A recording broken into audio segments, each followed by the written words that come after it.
खरगोन जिले के धार्मिक नगरी महेश्वर के नर्मदा घाटों की स्वच्छता और व्यवस्था सुधारने के लिए प्रशासन ने एक बड़ी पहल की है। मंगलवार को नर्मदा घाट पर आयोजित एक महत्वपूर्ण बैठक में कलेक्टर भव्या मित्तल और विधायक राजकुमार मेव ने अधिकारियों, जनप्रतिनिधियों और समाज सेवी संगठनों के साथ मिलकर घाटों को स्वच्छ बनाने की कार्य योजना पर चर्चा की।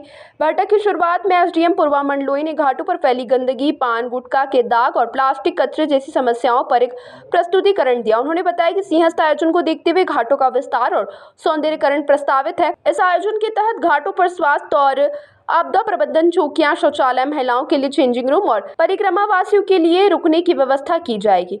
उन्होंने डीजल नावों को पर्यावरण के अनुकूल पेट्रोल नावों के बदलने की बात कही है, जिससे प्रदूषण को कम किया जा सके। कलेक्टर ने सख्त लहजे में कहा कि घाट पर तंबाकू और पान गुटखा का उपयोग करने वालों पर 200 रुपए तक का स्पॉट फाइन लगाया जाएगा। इस काम में एनसीसी विद्यार्थी भी मदद करेंगे, जो हफ्ते में 2 दिन स्वच्छता के लिए अपना समय देंगे। उन्होंने फूड जोन को एक निश्चित स्थान पर स्थापित करने और विक्रेताओं के पास डस्टबिन रखने का निर्देश दिया। पुलिस अधीक्षक धर्मराज मीणा ने कहा कि घाटों को स्वच्छ बनाना एक सराहनीय पहल है। उन्होंने उत्कृष्ट काम करने वाले व्यक्तियों को, संगठनों को नर्मदा जयंती पर पुरस्कृत करने की सुझाव दिया। साथ ही उन्होंने कहा कि नावों का संचालन एक निश्चित जगह से और अनुशासन के साथ होना चाहिए। उन्होंने मछलियों का शिकार बंद करने, सीवर का पानी नदी में जाने से रोकने और महिलाओं के लिए पर्याप्त चेंजिंग रूम बनाने की जरूरत पर जोर दिया। उन्होंने घाटों को कैजुअलिटी जोन बनाने के लिए साइनेज लगाने की बात कही। विधायक राजकुमार मेव ने कहा कि घाट और शहर की स्वच्छता केवल अधिकारियों की जिम्मेदारी नहीं है, बल्कि हर नागरिक की है।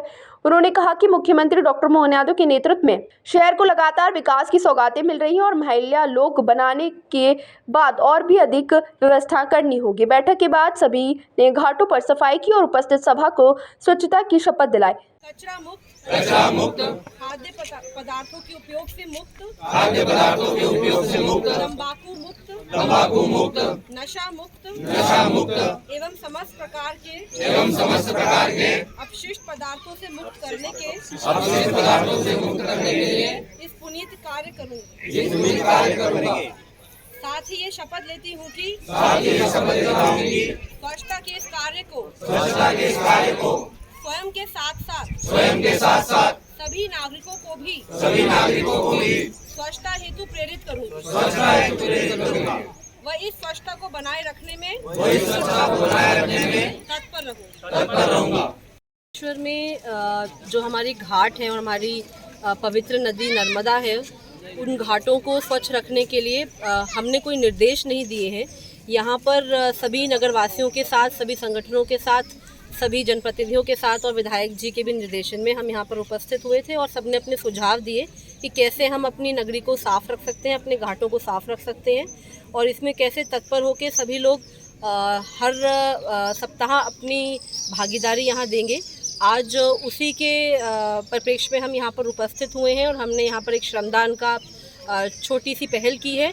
ये बस शुरुआत है। हम आने वाले हर सप्ताह में खासगी ट्रस्ट के साथ भी उन लोगों ने भी हमको वादा किया है कि वो भी स्वच्छता के अभियान में जुड़ेंगे और सभी नगरवासियों के साथ और सभी संगठनों के साथ और पूरी टीम के साथ यहाँ पर जो सफाई का अभियान चल रहा है उसको चलाते रहेंगे और घाटों को स्वच्छ रखेंगे। मैडम, एक विषय ये आ रहा है कि पर्यटकों से यहाँ पर रसीद काटी जाती है फोटो लेने के लिए, इस दिशा में भी काम करेंगे आप?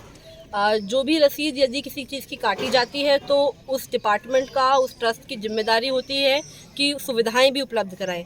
तो इसके लेके भी हम अलग से उनके साथ बैठक करेंगे और स्वच्छता पे भी कार्य करेंगे।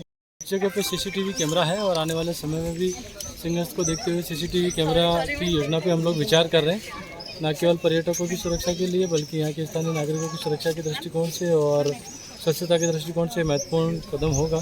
अभी हमारे एसडीआरएफ की टीम यहाँ रहती है, हमारे जो यहाँ के वॉलंटियर्स हैं वो रहते हैं, हमारे पुलिस की टीम और होमगार्ड की टीम भी यहाँ पर रहती है।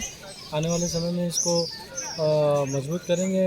वैसे बहुत सारे जो धार्मिक आयोजन होते हैं, जो बड़े आयोजन होते हैं, उनमें हम लोग अतिरिक्त बल भी यहाँ पे लगाते हैं। सिंहस्थ 2016 के दौरान यहाँ सुरक्षा चेनें लगाई गई थी ताकि किसी प्रकार के हादसे नहीं हो, लेकिन वो लगातार टूट रही है और नगर परिषद या कोई संबंधित विभाग कोई उसकी सुरक्षा नहीं कर पाता है, कोई देखरेख भी नहीं कर रहा। सर, क्या कहेंगे सर? बहुत जल्द यहाँ पे वो सुरक्षा चेनें लगेंगी जिससे कि लोगों को एक तो पता चले और दूसरा किसी प्रकार की दुर्घटना ना हो। और इसको आने वाले सिंहस्थ की प्रोजेक्ट में भी लिया गया है, तो बहुत ही जल्द पूरे घाट पे इस प्रकार की सुरक्षा चेनें वापस से लगेंगी, दुरुस्त भी होंगी।